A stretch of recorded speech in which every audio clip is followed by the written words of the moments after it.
Good morning students. हमने कल अपना 5th चैप्टर स्टार्ट किया था। उस 5th चैप्टर में कल हमने डिमांड का मीनिंग और उसकी डिग्रीज़ की थी कि हम उन डिग्रीज़ में कैसे कैसे अपनी इलास्टिसिटी को मापते हैं। अब वो हमें क्या करना है, अब उनके मेथड्स करने हैं कि किन किन विधि द्वारा हम मापते हैं उनको। कल तो हमने उनकी डिग्रीज़ की थी, लेकिन आज हम उनके मेथड्स करेंगे कि कौन कौन सी हमारे पास विधि होती हैं जिनके अनुसार हम ये पता लगाते हैं कि हमारी इलास्टिसिटी ऑफ डिमांड क्या है और वो कौन सी डिग्री के अंदर एग्जिस्ट करेगी, कौन सी डिग्री के अंदर आएगी। तो हम इसके अंदर ये डिसाइड करते हैं। हमारा फर्स्ट मेथड आता है कुल व्यय विधि, जिसको इंग्लिश में बोलते हैं total expenditure method. Total expenditure method. व्यय का मतलब तो आपको पता ही है क्या होता है, और व्यय को ही इंग्लिश में क्या कहते हैं, एक्सपेंडिचर बोलते हैं। व्यय का मतलब होता है खर्चा। दूसरी विधि आती है हमारे पास अनुपातिक या प्रतिशत विधि। प्रतिशत को इंग्लिश में क्या बोलते हैं, परसेंटेज मेथड। Percentage method. तीसरा आता है हमारे पास ज्यामितीय विधि। ज्यामितीय विधि जो होती है हमारी, वो ज्यामितीय विधि को हम इंग्लिश में क्या बोलते हैं, ज्योमेट्रिक मेथड।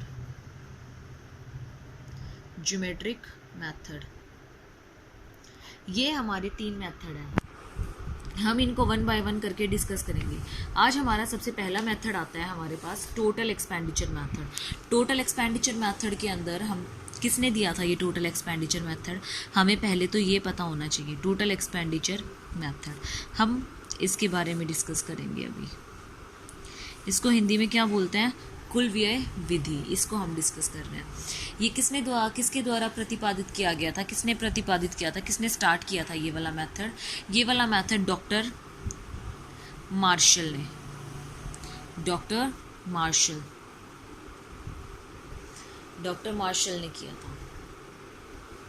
ठीक है, हिंदी में इसको ऐसे लिखते हैं, डॉक्टर मार्शल।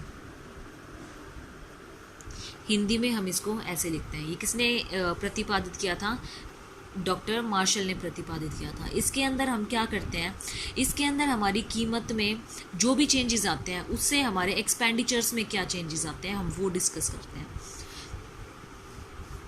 हमने अपनी 5 डिग्रीज पढ़ी थी। उन 5 डिग्रीज में हमने कौन कौन सी पढ़ी थी, एक तो हमारी परफेक्टली पूर्णतया बेलोचदार थी, एक पूर्णतया लोचदार थी, एक इकाई के इक्वल थी, मतलब इकाई के इक्वल थी, 1 के इक्वल थी, एक थी हमारी इकाई से अधिक, एक थी हमारी इकाई से कम। तो अब हम यहाँ पे जो डिस्कस करेंगे वो कौन कौन सी डिस्कस करेंगे, 3 केसेस में हम यहाँ डिस्कस करेंगे। एक तो इकाई से अधिक, एक इकाई के बराबर और एक इकाई से कम। इसमें हम 1 बाय 1 करके डिस्कस करते चलते हैं। एक तो होता है हमारा इकाई के बराबर, इकाई के बराबर, एक होता है इकाई से अधिक, एक होता है इकाई से कम। तो ये हमारी 3 इलास्टिसिटी होती है जो हमने अभी तक पढ़ी है। 5 पढ़ी है, 5 में से ये 3 हम इसके अंदर डिस्कस करेंगे।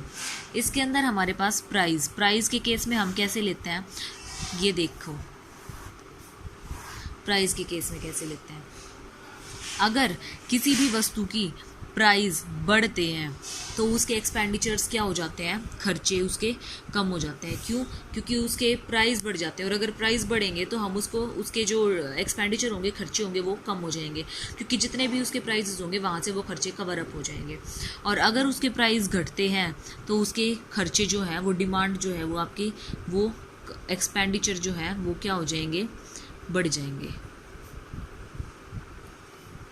एक्सपेंडिचर आपके बढ़ जाएंगे। आपके एक्सपेंडिचर क्यों बढ़ेंगे, आपके एक्सपेंडिचर इसलिए बढ़ेंगे क्योंकि आपके प्राइस कम हो रहे हैं। जब प्राइस कम होंगे आपके, तो आप कवर कहाँ से करोगे, उसको कवर नहीं कर सकते ना। जब कवर नहीं कर सकोगे तो आपके प्राइस बढ़ेंगे, तो आपके प्राइस कम होंगे तो आपके खर्चे बढ़ेंगे ही बढ़ेंगे। इसमें क्या होते हैं, अगर आपके प्राइस बढ़ते हैं तो भी आपके एक्सपेंडिचर में कोई चेंज नहीं आता, ऐसे कैसे रहते हैं। अगर आपके प्राइस घटते हैं तो भी आपके एक्सपेंडिचर में कोई चेंज नहीं आता, ऐसे के ऐसे रहते हैं। मतलब ये बराबर वाली के अंदर एक ऐसी सिचुएशन होती है कि आपके प्राइस के घटने से और बढ़ने से कोई फ़र्क नहीं पड़ता। और इसमें इकाई से अधिक वाले में क्या होता है, आपका इन्वर्स रिलेशनशिप होता है, अपोजिट होता है। अगर आपके प्राइस बढ़ते हैं तो आपके खर्चे घटते हैं, और अगर आपके प्राइस कम होते हैं तो आपके खर्चे बढ़ते हैं। आपकी इकाई से कम वाले में क्या होता है, अब इसमें पॉजिटिव रिलेशनशिप होता है। मतलब अगर प्राइस बढ़ेगा तो आपके एक्सपेंडिचर भी बढ़ेंगे, और अगर प्राइस कम होगा तो आपके एक्सपेंडिचर भी क्या होंगे, कम होंगे। ठीक है, ये थी हमारी 3 सिचुएशंस जिसमें हम एक्सपेंडिचर्स को देखते हैं। अब मैं एक एग्जांपल के थ्रू बताती हूँ। एक एग्जांपल के थ्रू भी हम ऐसे ही लेंगे, जैसे हमारे पास 3 जो हैं वो 3 कंडीशंस हैं, ए कंडीशन, बी कंडीशन और सी कंडीशन। ये 3 कंडीशन है हमारे पास। हमारे पास जो प्राइजेज हैं वो क्या है, एक बार 2 1 2 1 2 1 प्राइजेज सेम रहेंगे, 2 1। ठीक है, अब जो क्वांटिटी बिकेगी वो कितनी बिकेगी, क्वांटिटी। हमारे प्राइस अभी इतने हैं तो अभी हमारी क्वांटिटी इतनी बिकेगी। अब हमारे प्राइस कम हो गए, प्राइस कम हुए तो हमारी कितनी ज़्यादा बिकेगी, क्वांटिटी ज़्यादा बिकेगी। आपको पता है इन्वर्स रिलेशनशिप होता है। इकाई के इक्वल वाले में क्या होता है, जब आपकी 2 यूनिट थी तो आपकी 4 यूनिट बिक रही थी, और अगर आपकी 1 हो गई तो आपकी कितनी यूनिट बिक रही है, आपकी और ज़्यादा बिक रही है, 10 यूनिट। ठीक है, तीसरी चीज़ आ गई आपकी, जब आपकी तीसरी सिचुएशन है जब आपके क्वांटिटी 2 है तो आपकी 3 यूनिट बिक रही थी, और जब आपका 1 रुपया आया तो आपकी 4 यूनिट बिक रही है।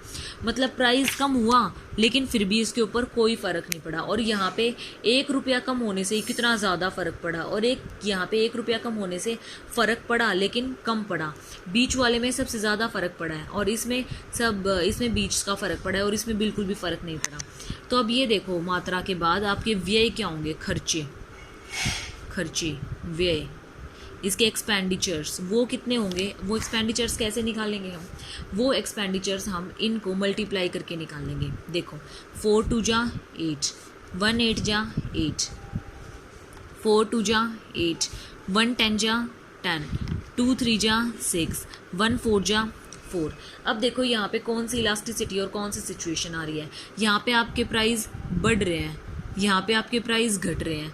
प्राइस बढ़ रहे हैं, प्राइस घट रहे हैं, लेकिन हमारे खर्चों के ऊपर क्या कोई फ़र्क आया है, हमारे खर्चे तो वैसे के वैसे हैं ना। तो इसलिए यहाँ पे कौन सी आएगी हमारी, यहाँ पे हमारी ये बीच वाली एग्जिस्ट करेगी, इकाई के बराबर, इकाई के बराबर। अब दूसरी सिचुएशन देखो, दूसरी सिचुएशन में हमें क्या बता रखा है कि पहले हमारे 8 रुपये थे, जब हमारे प्राइस यहाँ पे हमारे प्राइस बढ़े तो हमारे खर्चे भी बढ़ गए, और यहाँ पे हमारे प्राइस क्या हुए, यहाँ पे हमारे प्राइस कम हुए। जब यहाँ पे हमारे प्राइस कम हुए हैं तो हमारे खर्चे क्या हुए, और भी बढ़ गए। तो इसका मतलब क्या है, जब हमारे प्राइस बढ़ेंगे और हमारे यहाँ पे क्या हो रहे हैं, फिर इससे तो हमारे खर्चे कम हो रहे हैं ना कि बढ़ रहे हैं, क्योंकि यहाँ पे ज़्यादा खर्चे बढ़ रहे हैं ना। तो इसलिए यहाँ पे हमारे खर्चे कम हो रहे हैं और यहाँ पे हमारे खर्चे बढ़ रहे हैं।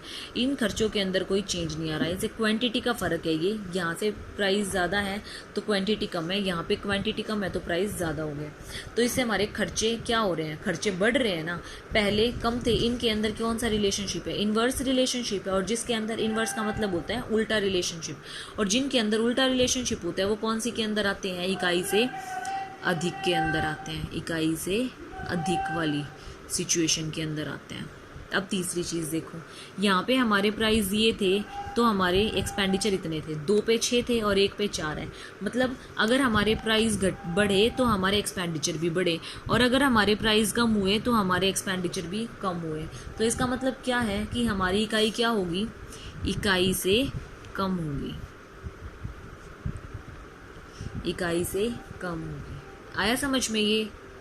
देखो एक बार फिर से बता देती हूँ मैं, इसके अंदर मैंने क्या बताया है, इसके अंदर मैंने बताया है कि अगर हमारे प्राइस का, यहाँ पे हम किसका रिलेशनशिप देखेंगे, प्राइस का और एक्सपेंडिचर्स का। अगर हमारे प्राइस बढ़ रहे हैं और हमारे एक्सपेंडिचर कोई फ़र्क नहीं आ रहा है एक्सपेंडिचर पे फिर भी, और अगर हमारे प्राइस घट रहे हैं और फिर भी एक्सपेंडिचर पे कोई फ़र्क नहीं आ रहा है, दोनों के एक्सपेंडिचर सेम आ रहे हैं, तो वो कौन सी सिचुएशन के अंदर क्रिएट हो जाएंगे, इकाई के बराबर के अंदर क्रिएट होंगे। और अगर हमारे प्राइस बढ़ रहे हैं और अगर हमारे खर्चे कम हो रहे हैं, और अगर हमारे खर्चे बढ़ रहे हैं, हमारे प्राइस कम हो रहे हैं, तो इसमें कौन सा रिलेशनशिप है, उल्टा रिलेशनशिप है। जौन सी के अंदर उल्टा रिलेशनशिप होगा उसमें आपका क्या आ जाएगा, इकाई से अधिक आ जाएगा। जहाँ पे आपका पॉजिटिव रिलेशनशिप होगा, मतलब एक चीज़ बढ़ रही है और दूसरी भी बढ़ रही है, एक चीज़ घट रही है तो दूसरी भी घट रही है, तो वहाँ पे हमारा कौन सा रिलेशनशिप होगा, कौन सी डिग्री एग्जिस्ट करेगी, इकाई से कम वाली डिग्री एग्जिस्ट करेगी। तो ये था हमारा टोटल एक्सपेंडिचर मेथड। अब इसका डायग्राम देखो कैसे बनता है। इसका डायग्राम में हमारे पास ये 3 डिग्री है ना, जब हमारे पास इकाई के इक्वल होती है तो ये तो इकाई के इक्वल वाली आ गई, ठीक है, जो बिल्कुल स्ट्रेट है। अब इकाई से अधिक वाली कौन सी होगी हमारी, ये वाली, ED इज़ ग्रेटर देन 1। अब कम वाली कौन सी होगी, जो हमारी इसके पास होगी, तो ED इज़ लेस देन 1। आई बात समझ में। ये हमारे 3 पॉइंट हो गए, A, B, C और D। ये हमारी कौन सी है, ये वाली है, और ये वाली हमारी कौन सी है, ये वाली है, और ये वाली हमारी कौन सी है, ये वाली है। तो ये था हमारा टोटल आउटले एक्सपेंडिचर मेथड का एक जो डायग्राम। ये आपके एसेसरीज तो आपको पता ही है, ये है आपके कुल व्यय और ये है आपके मूल्य, प्राइस जिसको हम बोलते हैं। फिर अब मैं एक इसकी इलस्ट्रेशन और करा रही हूँ, एक क्वेश्चन करा रही हूँ, इलस्ट्रेशन। इसके अंदर क्या है, आपको क्या बोल रखा है क्वेश्चन के अंदर, मैं क्वेश्चन के अंदर की स्टेटमेंट बता देती हूँ आपको। सपोज करो कि आपके पास किसी वस्तु की कीमत जो है 6 रुपये प्रति इकाई से पहले जो कीमत थी, पहले आपके पास कीमत थी 6 रुपये, फिर कीमत बाद में आई, जो कीमत बाद वाली कीमत कितनी है, बाद वाली कीमत आपके पास 3 रुपये है। उसके बाद इसके फलस्वरूप आपकी जो पहले वाली डिमांड थी वो 30 इकाइयों की थी, वो 30 आइटम्स की थी, और अब जो ये क्वांटिटी है और आपके ये प्राइस है, अब जो डिमांड आ रही है वो कितने की आ रही है, 60 आइटम्स की आ रही है। तो कुल विधि द्वारा हमें क्या ज्ञात करना है, मांग की लोच ज्ञात करनी है कि कौन से हिस्से में आती है। तो इसका फॉर्मूला क्या होता है, P क्वांटिटी और एक्सपेंडिचर, टोटल एक्सपेंडिचर। मतलब टोटल एक्सपेंडिचर का फॉर्मूला अगर हम देखें तो P मल्टीप्लाई क्या होता है, हमारे प्राइस क्या है 6 और हमारी क्वांटिटी क्या है 30, हमारे प्राइस कितने हैं 3 और हमारी आइटम कितनी है 60। पहले इतनी थी तो इतनी आइटम्स खरीदी उसने, फिर प्राइस कम हो गए तो इतनी आइटम्स खरीदी उसने। अब इनको मल्टीप्लाई करेंगे तो क्या आएगा 180। क्या इन दोनों में कोई चेंज है, कोई चेंज नहीं है। इनके प्राइस चेंज हो रहे हैं लेकिन फिर भी इनके एक्सपेंडिचर्स में कोई चेंज नहीं है। तो इसमें कौन सी जो डिग्री है एग्जिस्ट करेगी, कौन सी डिग्री आएगी हमारी, जब कोई भी चेंज नहीं होता, तो ED इज इक्वल टू 1 के इज इक्वल टू आती है, ED इज इक्वल टू 1 के इक्वल आती है।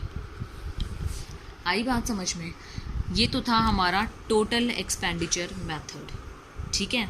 अब टोटल एक्सपेंडिचर मेथड आज कर लीजिए, कल मैं आपको परसेंटेज मेथड करवाऊंगी। आज के लिए इतना काफ़ी था। अगर फिर भी कुछ भी समझ में ना आए तो मुझे बता देना, मैं फिर से दोबारा से पूरा का पूरा टॉपिक रिपीट करा दूँगी। Thank you students. कल आपका टेस्ट है 10 बजे, रेडी रहना।